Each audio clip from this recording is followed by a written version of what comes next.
Hey guys, it's Sam, and today I'm going to talk to you about the Hades and Persephone myth and what I like about it and why I haven't made a recommendations video about it yet. So this is a very highly requested video. Every time I talk about Hades and Persephone and how much I love the myth, and Persephone especially, people always ask me like, are you going to do a recommendations video? Please do recommendations, blah blah blah.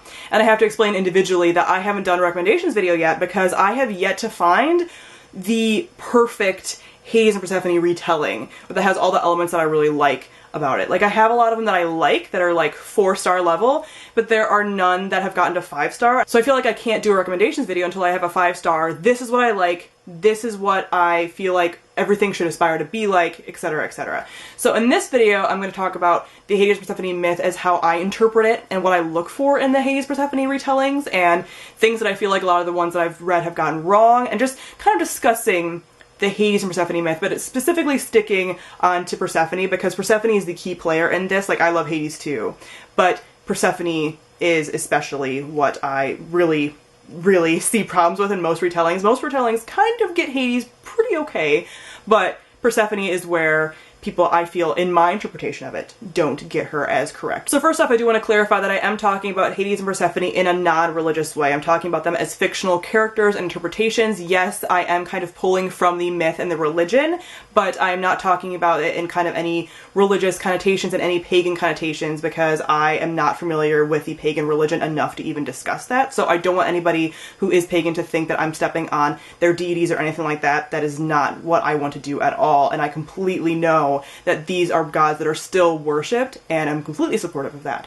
So this is just the fictional characters and fictional interpretations of those gods. So the first thing I would talk about is how I was kind of introduced to the myth. I don't have a specific pinpoint of when I was really introduced to this because I feel like Hades and Persephone is so prevalent and it's such like an archetype for so many other fairy tales and stuff like that, and so many different kinds of relationships that I don't really even know when I discovered Hades and Persephone. It was probably when I took a classics course in college and I discovered like this is the story and these are kind of the interpretations of it and everything, and then I kind of started to see more and more of it, and I started to realize that a lot of things that I really loved and a lot of different archetypes that I really loved are based on that like ultimate ancient archetype.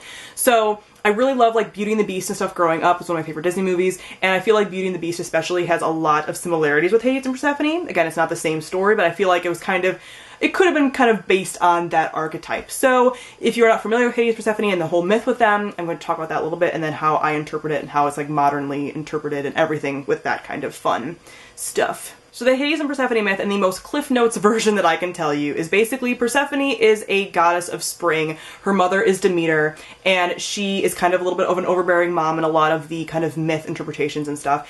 And Hades wants to marry Persephone, and there's different kind of interpretations again about like how he wanted to go about this, and that he asked Zeus and etc, etc. But basically Persephone is walking through a meadow in the most common interpretation, and she is kind of stolen away by Hades and is taken to the underworld to be his queen. And so there's a lot of, again, talk about was she willingly taken away, stuff like that. I'll talk about that later. So she's taken to the underworld, her mother is raging, and that's kind of what causes winter. So this is kind of where our seasons came from, and the idea of seasons and stuff. This is a myth behind seasons. So she's taken down there, she's a goddess of spring, and her mother is raging, so winter's happening up here. And she is stuck down there. So Hermes gets sent down there because Hermes is a messenger god, and he gets sent down to Hades because Demeter is yelling at Zeus like, we need to find Persephone, please figure something out, she needs to come back, blah blah blah. So Hermes goes down there, he finds Persephone, and she seems like she's kind of coming to her own. She looks like she's really succeeding, she's liking the job that she has, she's kind of becoming the badass goddess of the underworld, but she's conflicted, she misses her mom, what's she gonna do? Hades then offers her some food, again, more interpretation stuff, but if you eat the food from the underworld, you can't leave the underworld. You know, like you become part of the underworld, you're bonded there. So I think that Persephone knew that. She's a goddess. I feel like they were kind of familiar with these kinds of things. So I believe that she ate the fruit willingly, but some people think that she was tricked into it, blah, blah, blah. After this, she is able to come up and visit her mother, and they discover that she's eaten the fruit from the underworld. Oh my gosh, everything's horrible, da da da da. So she has to spend part of her time on Earth and part of her time in the underworld. So that is like our whole seasonal thing. And everything is kind of extrapolated from there. So there's a lot of things about Hades and Persephone, like I said, that are all up to interpretations. That is the very baseline. But again, even just saying some of the things that I said, there's different interpretations of stuff. So here's kind of how I interpret the whole Hades and Persephone myth. First off, a lot of the translations of this myth call it the rape of Persephone, and a lot of conflicting evidence about this, but basically the word rape wasn't used until later interpretations of it. So in later translations, when it was translated from Greek into Latin, the Latin word that was used is a word that's often used for rape and stuff, but it wasn't used in the ancient text. So I think it was kind of one of those lost in translation things, and a lot of scholars think this. I'm not just saying like, I think this. Scholars think this, that originally it wasn't supposed to be rape or anything like that. It was just words used for like abduction or taking or whatever, and that it wasn't rape. So again, I don't feel like Persephone was raped. Most modern scholars don't feel that Persephone was actually raped and everything. So that is where a lot of the modern interpretations come up. I believe that Persephone went willingly. Again, there's a lot of like scholar type discussions of Persephone going willingly and not wanting this overbearing mother type figure that she had, and how she comes into her own. And a lot of the myths, when they talk about her pre-Hades and post Hades in the underworld and stuff. So beforehand, she's very much described as like this like maiden innocence, da da da da da, and afterwards she's described as a fearsome thing to behold, and that she's just like this badass. Now people are terrified of her, but that she's the queen. Like, you know, she is not just his wife, she's not just Hades' wife. She is the queen of the underworld. And I think that's really important and a really cool distinction. And again, this is another myth that was used kind of to show the growing up and like puberty and going from like being at your mother's side to being married. Like, this is one of the myths that they use for that. So myths with all this have a lot of different rituals associated with them and everything else. There's a lot of rituals around puberty with the Hades and Persephone myth and stuff, and then we've lost a lot of the knowledge of that because a lot of, you know, ancient Greek texts were lost, but there's a lot of stuff with that. So these myths have a lot of different, obviously, religious purposes and teaching and stuff. So again, in modern times, now we kind of take these modern interpretations of them when we apply it to fiction and stuff. So my modern interpretation, a lot of people's modern interpretation, is that Persephone went willingly, that she wanted to be the queen of the underworld. Maybe that she didn't love him or anything immediately, but that she definitely wanted, she had the choice to go, and that maybe it looked like she, you know, she didn't really want to tell her mom, like, I want to go and run off with my, like, boyfriend or whatever, you know? But that she wanted to go with this god who was pretty, generally speaking, a decent god. You know, of all of the relationships that we have in Greek mythology, Hades and Persephone are one of the best marriages, because we have Zeus running around like a tramp, just doing horrible things and pissing off Hera constantly. And we have a lot of like non-monogamy and everything else. Hades and Persephone have a fairly monogamous relationship. They have a fairly equal footing relationship. We don't have him running off and cheating on her everywhere and like turning into animals to cheat on. I mean, we don't have all of the craziness that we have with most of the other Greek gods. So generally speaking, he's a pretty decent guy to get with. You know, like he doesn't really have a temper. Like a lot of people associate Hades now with the Western version of like Satan, and that's not how he is in myth or anything. He's not evil or anything like we see in a lot of like even Greek mythology movies. So we just have a guy who's kind of chill and does his job like he's supposed to and isn't mad at everything and will dole out punishment as he sees fit, but not something that doesn't warrant the crime. Like, he doesn't do any of that. So generally speaking, decent guy to go with, you know? And she becomes this person who's described as like the dread Persephone, you know, like mighty Persephone. I mean, a lot of times even in ancient myth, she wasn't allowed, you weren't allowed to say her name because people were so scared of her. Like, you can still talk about Hades, but like people wouldn't want to utter Persephone's name for fear of like invoking her wrath. Speaks to me on so many levels, to be honest. So like I said, there isn't a ton of myths about Persephone. We obviously have the very obvious her taking and everything, but other than that, we don't see a ton of her. She is mentioned a little bit in like the Iliad and the Odyssey, and again, she's mentioned as like the dread Persephone, or like that she's doing things to like mess with like Odysseus and stuff. So she's the one to be feared more so than even like Hades is. And the myths that we do have of her are her as this like really powerful being, but again, not mentioned a ton. So that, I think, is how we are able to modernly kind of twist things around. And we do have a tendency with our modern culture to kind of give women back the agency that they didn't have back then. So a lot of people have also just taken on this myth and made it more modern, because back then, the taking of brides and just like, you know, arranged marriages and, you know, carting off a bride, whether she wants to go or not, are very common. Not a big deal back in Greek culture. You know, like, that stuff happened. It's a normal, it's seen as like a normal relationship. So I think now, modern times, we kind of turn it into a modern relationship as well, and a normal relationship, because that wouldn't be considered normal anymore. You know, like, we don't take our brides, we don't like set up any arranged marriages in a lot of cultures and in Western world, you know, but we again take it to like, okay, she wanted to go with him.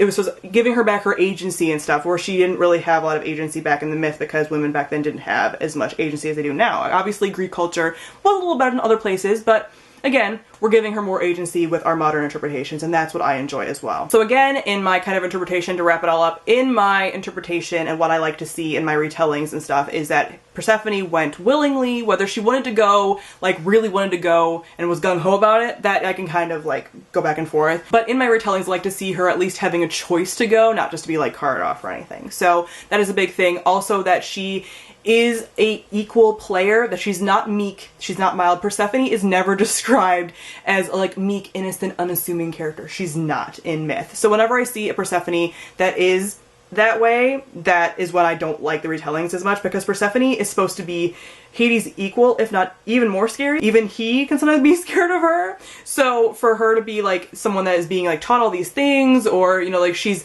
scared of him, or he's, no, that's not how Persephone would be. She probably, in modern interpretations, would have like a mouth on her, you know, like she would stand up to him, she'd be like stubborn and impulsive, things that I like in my female protagonist. So again, Persephone is what I associate with those kinds of things, which is why I like those kind of stubborn, impulsive female protagonists, because I love Persephone. And then also that she ate the fruit willingly is another thing. So I like seeing that she, again, makes choice, that he gives her choices, because again, I do feel like Hades and Persephone's relationship is one of choice and of equal footing. So I like to see that being a thing. If you're going to bring in all these kind of elements that are kind of key elements of the Hades and Persephone myth, that those things are brought in. So those are my, like, just baseline requirements. So there's a lot of things that I like about the Hades Persephone myth, and I'll talk about that a little bit too. So I love stories that involve traveling between life and death.